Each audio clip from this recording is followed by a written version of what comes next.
আমাদের মাইকের দায়িত্বে যারা রয়েছেন, রাজ সাউন্ড, যারা যেখানে কাজ করতেছেন প্রত্যেকটা মাইক খুব ক্লিয়ার আছে বলে আমার কাছে জানা নেই। আমি খবর পাচ্ছি অনেক জায়গায় অনেক মাইক ডিস্টার্ব করছে, দ্রুত সেগুলো হয় আপনি সেখানে গিয়ে হোক অথবা আপনার প্রতিনিধির মাধ্যমে ওই মাইকগুলো যেন সাউন্ড পায় দ্রুত সে ব্যবস্থা নেবেন।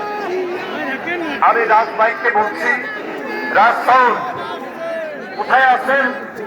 মাইকগুলো সচল কিনা আপনি বিভিন্ন সেন্টারে বিভিন্ন পয়েন্ট আপনি খোঁজ দেন। আমাদের ভারপ্রাপ্ত চেয়ারম্যান জনাব তারেক রহমান থেকে মঞ্চের দিকে, কিন্তু আশাটা যে খুব অল্পক্ষণের তা নয়, হয়তো আধা ঘন্টায় চলে আসবেন এমনটা না, কমপক্ষে 2 ঘন্টা 3 ঘন্টা লেগে যেতে পারে। সেজন্য সকল প্রস্তুতি নিয়ে থাকুন। এবং আপনারা দেখেন আমি যে এই যে মঞ্চের পিছনে যে লিডটা দেখছি, যে এলইডি এমন ভাবে দেখাচ্ছে মনে পুরা ঢাকা শহরে জনস্রোত, স্বতঃস্ফূর্ত জনস্রোত। এটা শুরু কোথায়?